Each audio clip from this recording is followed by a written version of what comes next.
Mas que horário campanha toloro sanolore sineng, fulan abril, candidato presidente da República, o número sorteio ida, José Manuel Ramos Horta, se remata na campanha eleição presidencial segunda volta e adili, loron sanolore sin rua fulan abril tinane, tambah relação Semana Santa Páscoa.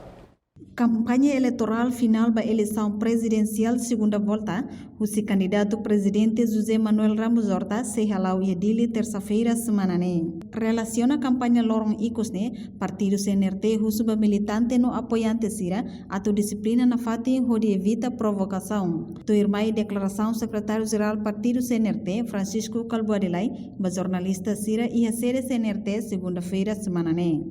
Relaciona a campanha presidencial de Vemos a Rússia Lorong Rua, 1 abril 2022, no agora daudau atau basic ramata partido CNRT o a cara o pleno militantes o apoiantes do o candidato Dr. José Ramos Horta kata respeito no honra para lorong Páscoa ya bema que Semana Santa ni adalah tambah ini katen yang kata dia kedua 15 saudara Masran kita saya halo aktivitas sabotina tambah itu hanya Semana Santa e depois kampanye ni hapu usi hediaru yang tuan matan e hawa moto ko ekipa koma kene atau yang kata Abang dia 12 de abril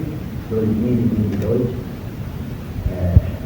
kampanye itu maka habu dihadiri kasih tolu di horas maka habu bersih mesaj 10 horas dari todo mês no praia kampanye e a primeira volta no segunda volta começa a dia 2 habu se cursi to ona José e los palos, la capaz de TV, Armate, Rodame. Y Busibar, militantes, apoyantes, familia Borges.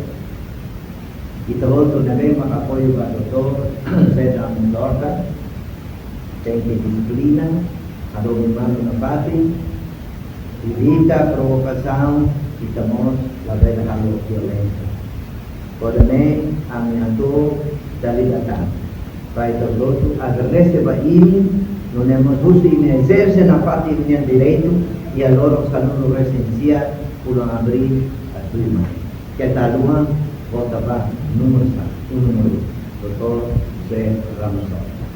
Secretário-Geral Partido CNRT Musuba Povo Timor-Wang Hotu atau exerce sernya direito política e haloron sanulo resensia fulang abril tinang ne. A reportagem Selfiana Kait, Imelda Fátima, Televisão Timor Post.